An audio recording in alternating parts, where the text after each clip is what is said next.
Urška Zagoričnik je mamica 2 otrok in uspešna poslovna ženska.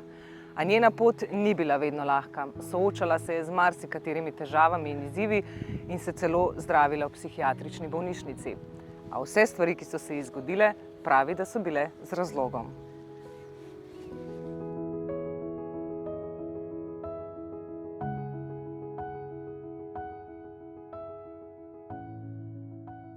Že od najstništva naprej sem začela raziskovati celostno zgodbo, mojo primarno družino, sebe, koliko je na mene vplivala, ne nazadnje, okolica, sam sistem, kaj mi je šola dala. In nekako sem pač ugotovila, da ja, nas definira, tudi naši predniki nas definirajo, ne nazadnje, ampak bila sem pa vedno drugačna. To pa sem pač že čutila, sem drugač. Kot mala punčka mogoče neke stvari videla in takrat sama zavest ljudi ni bila tako visoko, ni se govorilo o delu na sebi, o osebni rasti, duhovnost, to je bilo vse tabu.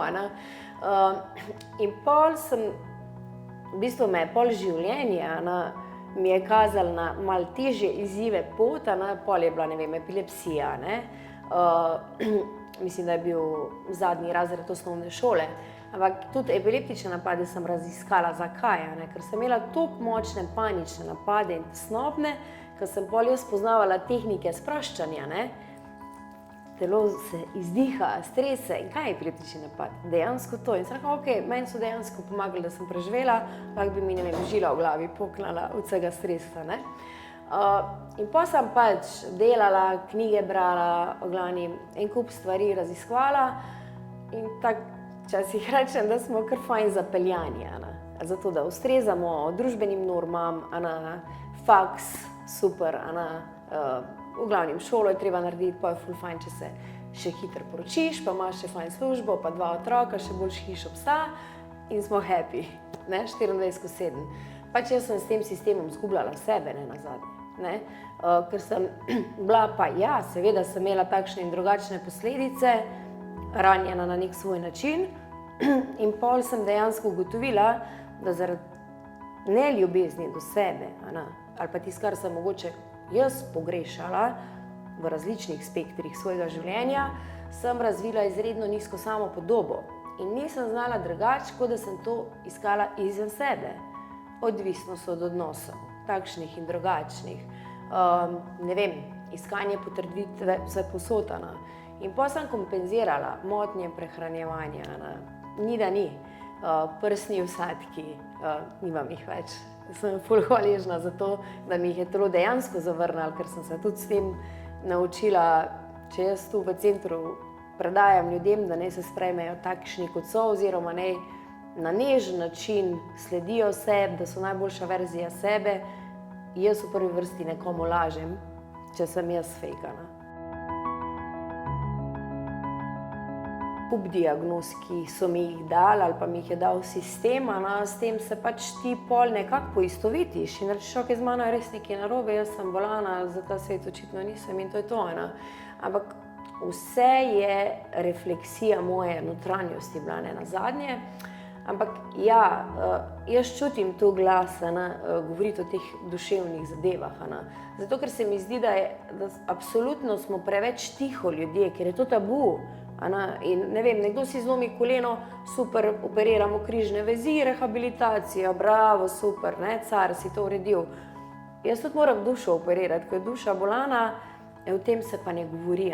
In ja, jaz sem toliko padla, sem sicer imela tudi izkušnjo z manijo, nisem vedela, ker mi nihče v fazi manije ni povedal, da pride depresija, in če bi jaz to vedela, da bi mi nekdo v sistemu povedal, da lahko to pričakujem, bi se mogoče znala pripraviti. Tako pa sem spet rabila 3 mesece, ko sem tonila in nisem vedela, kaj mi je. V glavnem, jaz nisem zmogla palca na nogi premakniti. Jaz sem mama, 2 najstnika, jaz sem vedela, da rabim iti po pomoč. In takrat sem se odločila, ja, za zdravljenje na psihiatriji, jaz sem šla takrat v Ljubljano. Pač sistem je tako je, ampak pač sistem nas žal ne ozdravi. Dobiš zdravila, ni tam niti delavnic, nihče te ne vpraša zakaj, kaj je posledica, kaj je znotraj tebe. Ampak jaz sem bila kar tako upornika. Jaz sem pač vzela od sistema, kar sem čutila, da rabim, ker sem vedela, da v enem trenutku brez zdravil ne bo šlo, ne? Ker sem rabila moč za prvi korak, ampak ker so me že od 15 leta devali etikete pa na vsa možna zdravila, sem jaz mojo pot videla, da prijem enkrat. Ne? Sem bila po 1 leto na tabletah, ker sem vedela, da rabim neko bazo, ampak potem sem pa tudi uspešno šla dejansko stran od tega sama. Ne?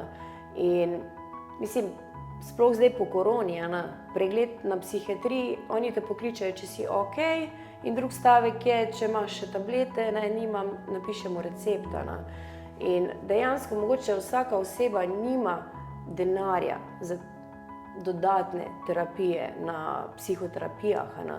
In tukaj pač stvari ne štimajo. Ne?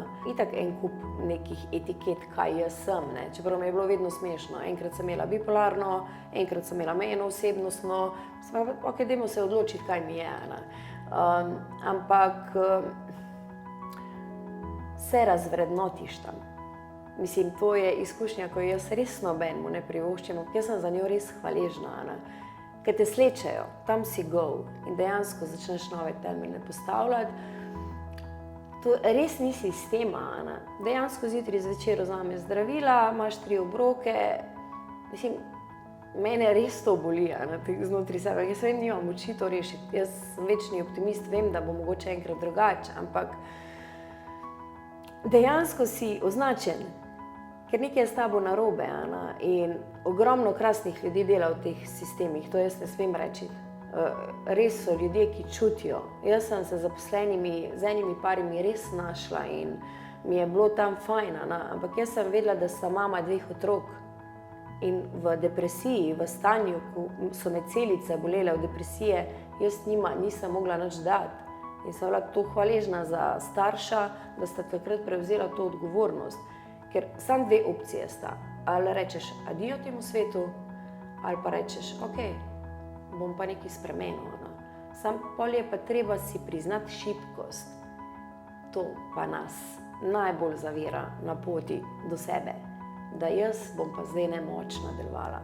In kup vprašanj, sam center, ljudi, kaj bo rekli, zdaj se je pa zmešal. Kdo bo še pa prišel v meni na vadbo? Ja, itak, vse je že skozi čudno. No, zdaj pa imamo dokaz, da je. Dejansko sem bila obkrožena res takimi ljudmi. Jaz sem čutila ekipni duh, ki je sodelavka vodila vse namesto mene in so ostajali ljudje. In meni je bil to drive za naprej. 2 otroka me doma čakata, starše, da ima, se zahvalim, povrnem posel, ki ga rada srčno delam. Ampak sam sistem pa te ne pripelje do ozdravitve, žal ne. Ko sem prišla domov, to je tako, ko sem bila v maniji, sem dobila antipsihotike. To je najbolj grozna izkušnja moja, po mojem, ker ti si gor v maniji, ne rabiš spati, življenje je tvoje, ko Bog se počutiš.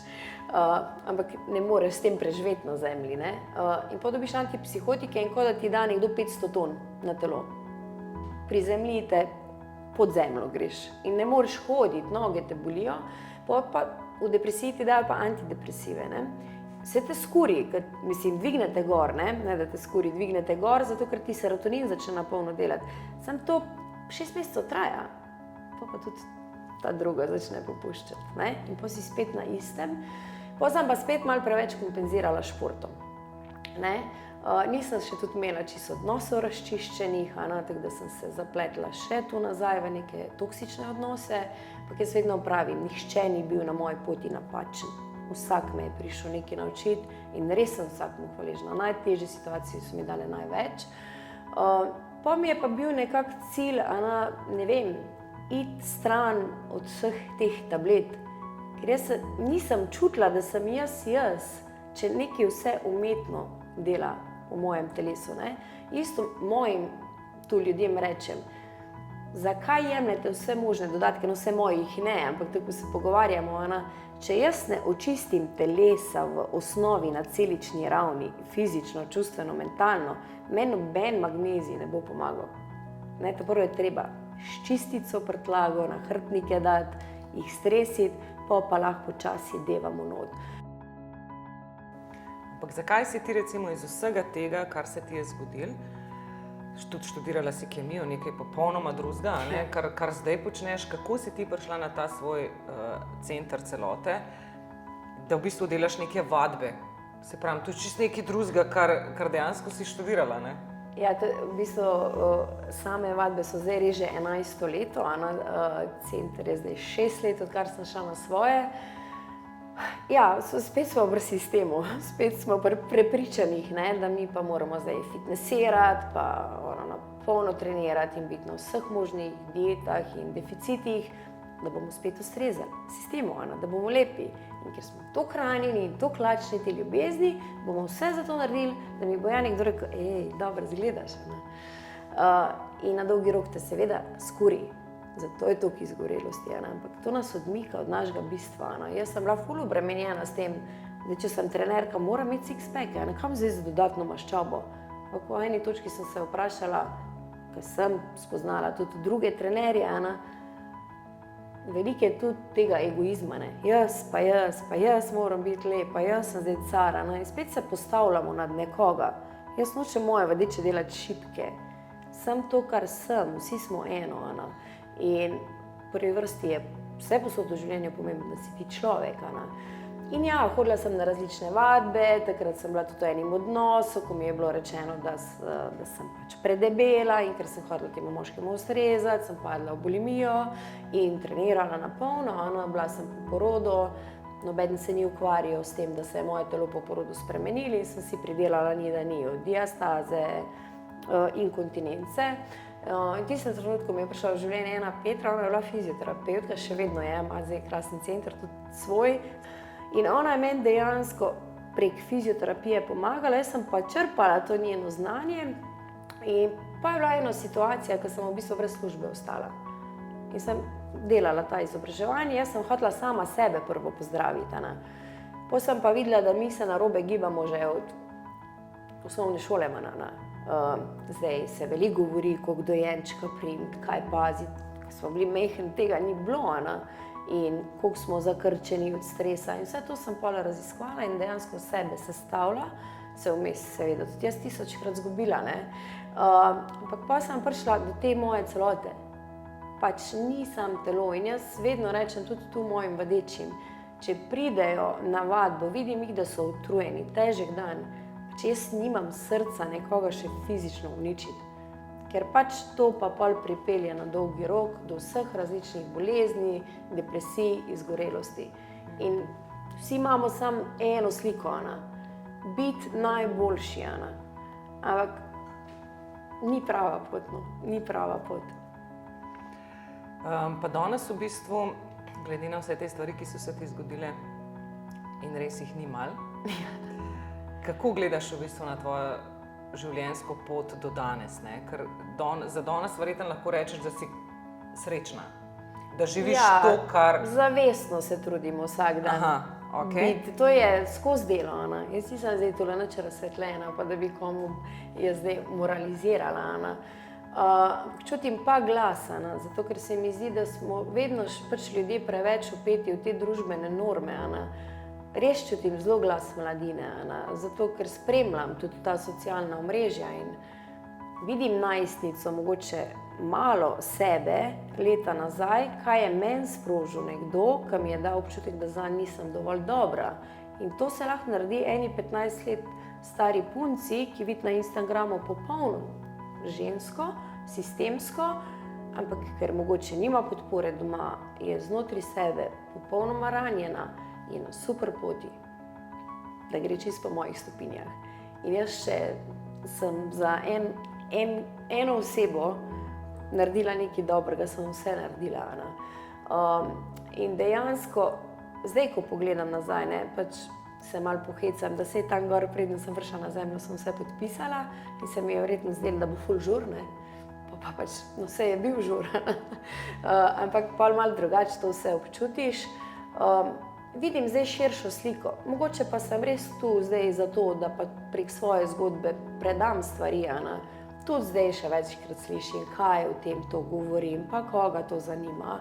Ne? In okolica, jaz sem bila toliko obremenjena vedno z vsem, da sem vedno sebe krčila. In vem, da res nobenemu nič slabega nočem, vem pa, da sem že marsikomu, sam s tem, ko sem povedala svojo zgodbo, nekoga dvignala, da je videl tudi svojo lastno vrednost. In tukaj čutim svoj glas in ne bom se ustavila. Ne? In vedno rečem, vsak naj najde svojo jato ljudi in leti z njimi naprej. Ne? Pa če sem čisto iskrena, se ta nova Urška še kar malo uči biti v teh novih energijah, vibracijah, čutenju. Veliko delam tudi na osebni rasti, tudi z ljudmi. In jaz pravim, da nekaj je nad nami, karkoli že kdo reče, ali je to Bog, vesolje, življenje, stvarstvo. Pač nismo sami, zato ker jaz to vse nisem sama preživela, kar sem nekdo me gor čuval. In jaz sem srečna, se pa še vedno skozi dan zalotim, da grem v neke stare vzorce, občutke in to je zavestno, ampak toliko sem se nekih lepih stvari skreirala in prehajajo na dnevni bazi in vse sem počela. Jaz sem že 15 let nazaj pisala dnevnik hvaležnosti, ker je tako pisalo, da to moram. Vse je bilo takrat v glavi. Je delo, ne pride iz danes na jutr, ampak se mi zdi, da ne vem, toliko let dela se mi je pa pol vsa teorija nekako s pomočjo ljudi, ki so tudi meni pomagali, pa počasi sestavlja tudi v prakso. In jaz vedno rečem, super, smo duhovni, lahko meditiramo, pojemo mantre, ravnovesje. Jaz, ko sem sam to prakticirala, nisem imela kaj veliko denarja za plačevanje kredita pa prispevkov. Balans si moramo narediti. In v prvi vrsti pa vse postaviti, res to lastno vrednost. In tudi odnose. Jaz sem šla toliko v raziskovanje, zakaj to privlačim, ker je to znotraj tebe. Ne? In ne moramo, dokler nimamo izkušnje, ne moramo biti hvaležni za sonce, če ne vemo, koliko je, ko gre dež. Ne? In ko tako malo začneš igrivo gledati na življenje in si rečeš, ok, dajmo se zdaj tole malo igrati, ne bo fajn, da ne vzameš vse za sveto in zdaj sem spet to narobe naredila, pol pa greš malo tak feel the flow, ampak ni pa iz danes na jutr. In to je pa ta vztrajnost, disciplina, pa se tudi ustaviti, ko ti telo sporoča, da pa rabiš mogoče samo ležati 3 mesece. V življenju imamo vedno možnost izbire. Izberemo lahko, na kakšen način bomo živeli. In ravno to dokazujejo zgodbe izjemnih in močnih žensk.